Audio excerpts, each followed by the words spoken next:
बच्चों, आज का हमारा टॉपिक है पॉलिनोमियल्स। पॉलिनोमियल्स को पढ़ने से पहले हम अपने अलजेब्रा के कुछ बेसिक कॉन्सेप्ट्स को रिवाइज कर लेते हैं जो आपने पिछली क्लास में पढ़े हैं, जैसे कि कॉन्स्टेंट्स क्या होते हैं, वेरिएबल्स क्या होते हैं, टर्म्स क्या होते हैं, एक्सप्रेशन क्या होते हैं, इस तरह से। तो क्या होता है कांस्टेंट? कहता है कांस्टेंट क्या है? A symbol having a fixed numerical value is called a constant. एक वैसा सिंबल जिसका न्यूमेरिकल वैल्यू क्या हो, फिक्स्ड हो, नहीं बदलता, जैसे 4, 5, 6, 0, इस तरह से। ठीक है। वेरिएबल्स क्या होते हैं? A symbol which may be assigned different numerical values in different conditions is known as variable. कहता है कि एक ऐसा सिंबल जिसका अलग अलग कंडीशन में जो है अलग अलग न्यूमेरिकल वैल्यू साइन किया जा सकता है, उसको दिया जा सकता है, उसको क्या कहते हैं? वेरिएबल। मतलब आप जितने भी एक्स वाई जेड से जो है सिंबल यूज करते हैं वो सब वेरिएबल्स के यूज करते हैं। मतलब कि अगर कोई ऐसा सिंबल है जिसका अलग अलग कंडीशन में अलग अलग वैल्यूज निकल के आता है तो उसको क्या कहेंगे? वेरिएबल्स कहेंगे। जैसे मान लीजिए, जैसे हम एरिया ऑफ सर्कल निकालते हैं तो क्या होता है? पाई आर स्क्वायर। अब जैसे आर का वैल्यू अगर हम बदलते हैं, इसे रेडियस 7 मीटर लिए, फिर रेडियस 8 मीटर लिए, तो जैसे जैसे हम रेडियस बदलेंगे उसके अकॉर्डिंग क्या बदलेगा? एरिया बदलेगा। लेकिन क्या ये पाई का वैल्यू बदलेगा? तो पाई क्या है? कांस्टेंट है जो कि आर स्क्वायर के कोफिशिएंट के रूप में है। और आर और ए क्या है? वेरिएबल से। जैसे जैसे आर बदलेगा वैसे वैसे ए बदलेगा। या मान लीजिए हम एरिया को बदलेंगे तो रेडियस खुद ब खुद बदल जाएगा। उसी तरह उसके अगर सर्कमफेरेंस को देखें तो होता है 2 पाई आर। यानी कि यहाँ 2 और पाई ये क्या है? 2 और पाई ये कॉन्स्टेंट्स, जबकि सी और आर क्या है? वेरिएबल्स। ठीक है। तो ये था वेरिएबल्स के बारे में, आप इसको जानते भी हैं। अब कहता है कि अलजेब्रिक एक्सप्रेशन क्या होता है? A combination of constants and variables connected by some or all of the operations, that is plus, addition, subtraction, multiplication and division is known as an algebraic expression। मतलब एक ऐसा कॉम्बिनेशन किसका? तो variables और constant का, जो आपस में कनेक्टेड हो किससे? तो इन बेसिक ऑपरेशंस से, या तो एडिशन से, या सब्ट्रैक्शन से, या मल्टीप्लिकेशन से, या डिवीजन से, या इनमें से कोई एक दो, या सारे के सारे से। तो ये जो कॉम्बिनेशन होगा उसको क्या कहेंगे? उसको कहेंगे अलजेब्रिक एक्सप्रेशन। जैसे y³ - 64, ये क्या है? ये एक ऐसा अलजेब्रिक एक्सप्रेशन है जिसमें y वेरिएबल है ना, और ये आपस में मल्टीप्लिकेशन और माइनस साइन से कनेक्टेड है। ठीक है। उसी तरह ये सब। तो इसमें कितने टर्म्स है? इसमें ये टर्म्स है। तो कितने टर्म्स हैं आपके? 2 टर्म्स। इसमें कितने टर्म्स हैं? 3 टर्म्स। और इसमें 1 2 3 4। तो आपको टर्म्स काउंट करने भी आता ही होगा, बेसिक क्लास में आप पढ़े होंगे पिछले क्लास में। तो जो प्लस और माइनस से सेपरेट किया जाता है वो टर्म जाता है। मतलब एक्सप्रेशन में जो जो कॉम्बिनेशन प्लस और माइनस से सेपरेट किया जाता है वो सब टर्म्स होते हैं। जैसे ये माइनस साइन इसको सेपरेट कर रहा है तो इसमें कितने टर्म हैं? 2 टर्म। ठीक है। तो ये सब बेसिक बातें हैं जो आपको आनी चाहिए। अब हम अपना पॉलिनोमियल्स के बारे में अध्ययन करेंगे। नाउ पॉलिनोमियल्स इन 1 वेरिएबल्स। क्या होते हैं पॉलिनोमियल्स? मैंने अपनी सुविधा के लिए इसको लिख लिया है। An expression of the form a0, इसको a0 या a0 पढ़ते हैं। a0 plus a1x1 plus a2x2 plus a3x3 plus a4x4 plus dot dot dot plus an-1 xn-1 plus an(xn)। मतलब अगर कोई एक्सप्रेशन इस फॉर्म का हो, किस फॉर्म का हो? a0 plus a1 into x⁻1, यानी कि a1x1 plus a2x2 plus a3x3 plus a4x4, यानी and so on plus an-1 x(n-1) plus an(x)n।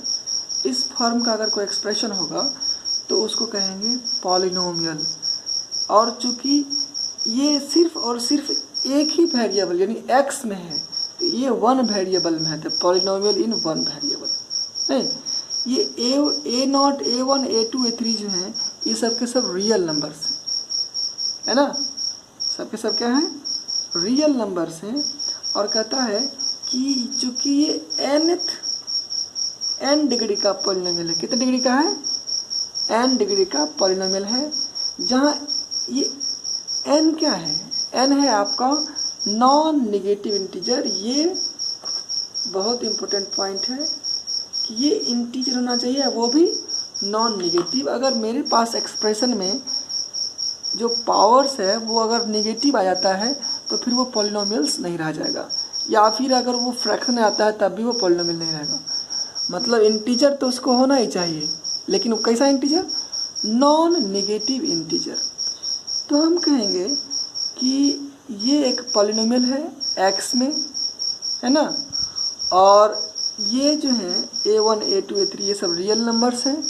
n क्या है, एक नॉन नेगेटिव इंटीजर है। और एक इम्पोर्टेंट कंडीशन है बच्चों कि आपका ये ज़ीरो नहीं होना चाहिए, ठीक है। अब ये ज़ीरो नहीं होना चाहिए, इसके बारे में हम आगे बात करेंगे। तो इस पूरे एक्सप्रेशन को कहेंगे polynomial in x of degree n। इसको आप सिंबल से ऐसे लिख सकते हैं, polynomial in x of degree n को p ऑफ x लिखते हैं। क्या पढ़ते हैं इसको, p ऑफ x या सिंपली px। और ये क्या है आपका, ये हो गया आपका A0 plus A1 x1 plus A2 x2 and so on plus an minus 1 x to the power n minus 1 plus an x। बच्चों इस सिंबल को हमने, इस पूरे एक्सप्रेशन में टर्म्स को हमने उसके पावर्स के असेंडिंग ऑर्डर में रखा है। इसी एक्सप्रेशन को दूसरे तरह से भी लिखा जा सकता है, वो मैं बताता हूँ बाद में। यहाँ पर बच्चों ये an जो है, वेयर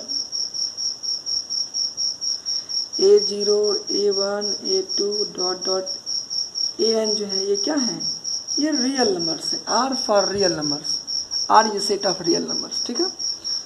अच्छा, और ये कह रहा है कि n जो है ये होना चाहिए आपका positive integer, non negative integer कहते हैं, क्योंकि जीरो जो है पॉजिटिव नहीं है, नॉन नेगेटिव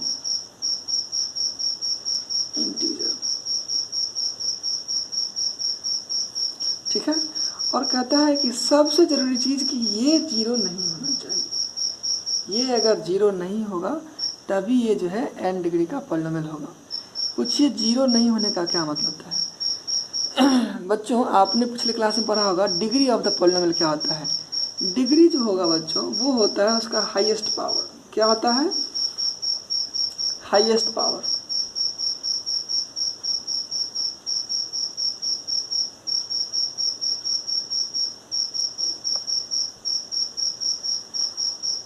हाईएस्ट पावर जो होगा वो क्या होगा आपका, डिग्री हो जाएगा। तो इसका हाईएस्ट पावर क्या है, n। तो कितने डिग्री का है, तो इसका डिग्री हो जाएगा n डिग्री का है। नहीं, लेकिन अगर मान लीजिए an हो जाएगा ज़ीरो, क्या हो जाएगा, ज़ीरो हो जाएगा, तो ये an और xn ये पूरा पूरा क्या हो जाएगा, ज़ीरो हो जाएगा। यानी कि ये टर्म जो है ये ख़त्म हो जाएगा। इसका मतलब आपका जो है अब पॉलिनोमियल इतनी दूर तक रह जाएगा, तो उसका डिग्री क्या आ जाएगा, n माइनस 1 ही रह जाएगा। हाईएस्ट पावर तो यही रह जाएगा। इसलिए कहता है कि ये n डिग्री का पॉलिनोमियल बना रहे तो इसलिए an जीरो नहीं होना चाहिए, इसलिए an के बारे में ये दिया, ठीक है। तो ये एक जनरल पॉलिनोमियल है, हमने इसको पावर्स के असेंडिंग ऑर्डर में लिखा है, जिसमें ये रियल नंबर्स हैं, n नॉन नेगेटिव इंटीजर है, और ये an जो है वो जीरो के इक्वल नहीं होना चाहिए। और ये डिग्री कितने डिग्री का है, ये इसका डिग्री n है। अगर यहाँ पर मैक्सिमम पावर 5 रहेगा तो 5 डिग्री का कहेंगे, ठीक है, समझ में आ गया। तो हमने बात किया कि p ऑफ x जो है यानी पॉलिनोमियल इन x, उसको इस फॉर्म में एक्सप्रेस कर सकते हैं। ये फॉर्म जो होता है बच्चों इसको कहते हैं कांस्टेंट। क्या कहते हैं, कांस्टेंट। और ये a1, a2, a3 जो होते हैं ये correspondingly x1, x2, x power 1 x square x कर 3 यानी x cube and x power n so on. तो इसके क्या है कोफिशिएंट्स हैं, a1 एक्स पावर 1 का कोफिशिएंट है, a2 एक्स पावर 2 का एक्स स्क्वायर का कोफिशिएंट है, a3 एक्स पावर 3 का कोफिशिएंट है, an-1 एक्स पावर n-1 का कोफिशिएंट है, an एक्स पावर n का कोफिशिएंट है। तो इसके बारे में ये जानकारी, ठीक है बच्चों। हम पॉलिनोमियल को दूसरे अंदाज में भी लिख सकते हैं, जरा इसको देखिए।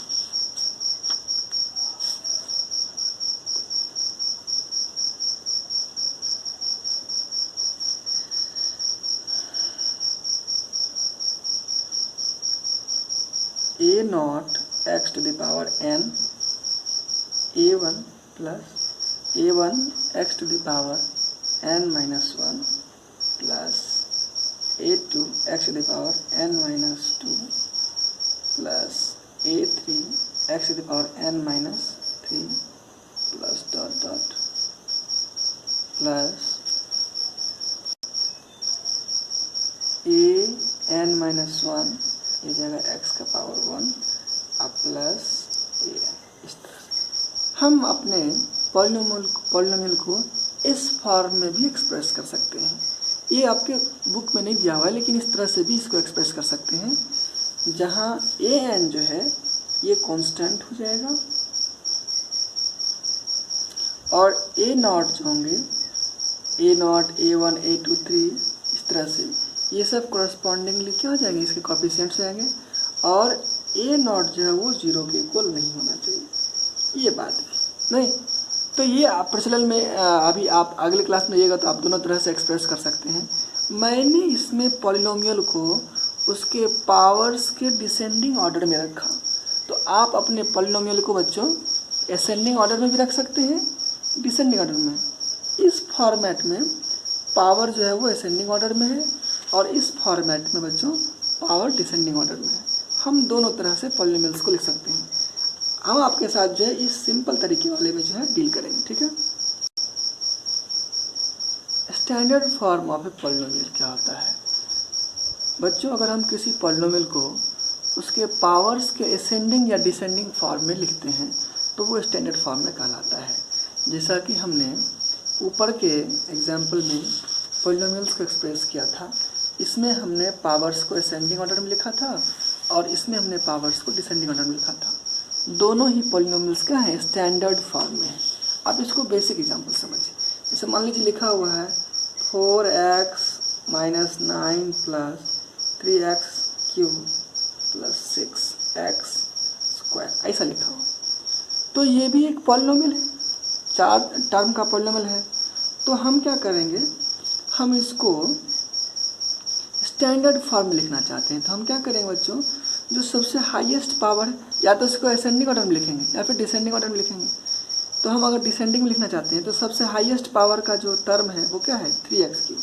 तो इसको पहले ऐसे लिख लेंगे, फिर इसके कम वाला पावर को लिखेंगे 6x स्क्वायर, फिर इससे कम 4x और फिर लास्ट में कांस्टेंट, इस तरह से। या आप इसी एक्सप्रेशन को ऐसे लिख सकते हैं, इसको आप -9 plus 4x plus 6x square plus 3x cube, इस फॉर्मेट में भी लिख सकते हैं। मतलब आइदर आपको असेंडिंग ऑर्डर में पावर्स के कर देने हैं या फिर डिसेंडिंग ऑर्डर में कर देने हैं, ठीक है। तो वो स्टैंडर्ड पॉलिनोमियल कहलाएगा, ठीक है। अब हम टाइप्स ऑफ पॉलिनोमियल्स के बारे में जानेंगे। मतलब पॉलिनोमियल्स होते हैं उसके डिग्री के बेसिस पर कई तरह के होते हैं। जैसे लीनियर पॉलिनोमियल। लीनियर पॉलिनोमियल का मतलब होता है बच्चों एक ऐसा पॉलिनोमियल जिसका डिग्री क्या हो, 1 हो। और पॉलिनोमियल लीनियर हो तो उसका स्टैंडर्ड फॉर्म कैसा होता है, उसको लिख सकते हैं p ऑफ x is equal to ax plus b। ये एक स्टैंडर्ड फॉर्म है लीनियर पॉलिनोमियल का, और वो भी किसमें, x में। यहाँ पर a जो है वो है x का कोएफिशिएंट, b जो है वो क्या है, कांस्टेंट है। यहाँ a और b सब के सब क्या है, रियल नंबर्स हैं। कहता है a 0 नहीं होना चाहिए, a जो है वो 0 के इक्वल नहीं होना चाहिए, ठीक है। एग्जाम्पल देखिए 5x - 9, यहाँ पर 5 क्या है, a का कोफिशिएंट, x का कोफिशिएंट है, -9 क्या है, कांस्टेंट टर्म है। उसी तरह से ये क्या है, ये 2/3x माइनस 11/5, यहाँ a क्या है 3/2 है और b क्या है -11/5 है, और ये भी एक लीनियर पॉलिनोमियल होगी। क्या 2x जो है एक लीनियर पॉलिनोमियल है? हाँ, 2x को आप 2x + 0 लिख सकते हैं। यहाँ पर a क्या है, जो x का कोएफिशिएंट है वो 2 है, और जो b है यानी कांस्टेंट टर्म वो क्या है, वो 0 है। ठीक है। मेरा दूसरा जो पॉलिनोमियल है वो है बच्चों क्वाड्रेटिक पॉलिनोमियल। क्वाड्रेटिक पॉलिनोमियल जो है वैसे पॉलिनोमियल होते हैं जिसका डिग्री क्या होता है, 2 होता है। 2 डिग्री के पॉलिनोमियल को कहते हैं क्वाड्रेटिक। इसका स्टैंडर्ड फॉर्म कैसा होता है, क्वाड्रेटिक पॉलिनोमियल इन x स्टैंडर्ड फॉर्म में कैसा दिखता है, ax² + bx + c, इस फॉर्म का दिखता है ना। जहाँ a क्या है, a है x² का कोएफिशिएंट, b क्या है x कोएफिशिएंट, c क्या है कांस्टेंट टर्म, और तीनों ये रियल नंबर्स होने चाहिए, और ये a जो है वो 0 के इक्वल नहीं होना चाहिए, यानी कि a b c real numbers होने चाहिए और a 0 के इक्वल नहीं होने चाहिए, और c क्या होते हैं, कांस्टेंट टर्म कहलाते हैं। जैसे एग्जांपल देखिए 3x² + 5x - 2, यहाँ पर 3 जो है a यानी कि x² का कोएफिशिएंट है, b जो है वो 5 है यानी कि x कोएफिशिएंट है, और -2 जो है वो क्या है, वो कांस्टेंट टर्म है, और ये x² कोएफिशिएंट क्या है, 0 नहीं है। इसका मतलब ये क्या है, एक क्वाड्रेटिक पॉलिनोमियल है। ठीक है। थर्ड है हमारा क्यूबिक पॉलिनोमियल। क्या होता है क्यूबिक पॉलिनोमियल, मतलब एक ऐसा पॉलिनोमियल जिसका डिग्री क्या हो, 3 हो। क्या हो, डिग्री 3 हो। इसका स्टैंडर्ड फॉर्म कैसा होगा, स्टैंडर्ड फॉर्म हमने x में पॉलिनोमियल लिखा है तो ये हो जाएगा ax³ + bx² + cx + d। यहाँ पर a b c और d ये सब के सब जो है रियल नंबर्स हैं, these all belongs to real numbers and a can't be equal to 0, ये दोनों कंडीशन होना चाहिए। बाकी a क्या है, x³ का कोएफिशिएंट है, b क्या है x² का कोएफिशिएंट है, c क्या है x कोएफिशिएंट है, और d क्या है, ये कांस्टेंट टर्म है। ठीक है। एग्जाम्पल में देखिए इसे लिखा हुआ है 5y³ - 3y + 9। क्या ये एक क्यूबिक पॉलिनोमियल है? हाँ। यहाँ पर जो है हाईएस्ट डिग्री कितना है, 3 है, तो क्यूबिक पॉलिनोमियल हो गया। इसको आप स्टैंडर्ड फॉर्म में कन्वर्ट कर सकते हैं। यहाँ y का स्क्वायर नहीं दिया हुआ है तो आप इसको लगा सकते हैं ऐसे 5y³ + 0 × y²। देखिए अल्टीमेटली ये क्या है, 0 है। ठीक है। लेकिन हमने इसको स्टैंडर्ड फॉर्म में लिखने के लिए क्या किया, इसको भी लिखा, और -3y + 9। यहाँ पर a क्या है, 5, b क्या है 0 है, c क्या है -3 है, और जो कांस्टेंट टर्म है वो क्या है +9। तो इस तरह के जो पॉलिनोमियल्स हैं वो है क्यूबिक पॉलिनोमियल्स। ये पॉलिनोमियल x में है, ये y में है। ठीक है। किसी भी वेरिएबल्स में पॉलिनोमियल हो सकते हैं। Next one is biquadratic polynomial, मतलब एक ऐसा पॉलिनोमियल जिसका डिग्री क्या हो, 4 हो। क्या हो, 4। इसको बोलते हैं, इसको क्वाड्रेटिक नहीं बोलते हैं बच्चों, इसको बोलते हैं बाइक्वाड्रेटिक। ये आगे आप जाके मतलब क्वाड्रेटिक जो है वो 2 बार होना चाहिए। इसका जनरली फॉर्म क्या होगा, वो हो जाएगा ax⁴ + bx⁴ 3 + cx⁴ + dx + इसको बोलते हैं बाइक्वाड्रेटिक। मतलब इसमें जो है मैक्सिमम पावर 4 होना चाहिए, और a b c d और e ये सब के सब रियल नंबर्स होंगे, और a जो है वो 0 के इक्वल नहीं होगा। ये दोनों बातें हमेशा ध्यान रखिएगा। ठीक है। एग्जाम्पल देख लीजिए, जैसे लिखा हुआ है 4x³ - 9x² + 8 - 3x⁴ ऐसा लिखा है ना। क्या ये बाइक्वाड्रेटिक इन x है? हाँ। स्टैंडर्ड फॉर्म में नहीं है, हम इसको स्टैंडर्ड फॉर्म में कन्वर्ट कर लेते हैं। हाईएस्ट पावर क्या है, तो ये 4 है, तो इसको लिखेंगे -3x⁴ + 4x⁴ - 9x² + 8। ये जो है एक बाइक्वाड्रेटिक है जो कि अब स्टैंडर्ड फॉर्म में आ गया। यहाँ बच्चों जो x टू द पावर 4 का कोएफिशिएंट है वो क्या है a, यानी कि -3। b क्या है वो है 4। c क्या है -9। अच्छा एक टर्म और छूट गया, इसको आप ऐसे लिखिए 0 इंटू एक्स प्लस 8। ठीक है, यहाँ पर d का वैल्यू क्या है 0। ये हमने क्यों लिखा, क्योंकि x का पावर 1 नहीं था, इसलिए हमने 0 इंटू एक्स कर दिया। और जो कांस्टेंट टर्म e है वो क्या है 8। ठीक है, तो इस तरह से हमने कई तरह के पॉलिनोमियल्स के टाइप्स के बारे में पढ़ा। अगर 5 डिग्री का होगा तो कहेंगे पॉलिनोमियल ऑफ डिग्री 5, अगर 6 डिग्री का होगा तो पॉलिनोमियल ऑफ डिग्री 6 कहेंगे। इस तरह से आगे पॉलिनोमियल्स के कुछ स्पेसिफिक नाम नहीं है। अगले क्लास में हम और भी कुछ पॉलिनोमियल्स के टाइप्स को पढ़ेंगे on the basis of number of terms, और फिर कुछ बेसिक क्वेश्चंस करेंगे। ठीक है, थैंक यू।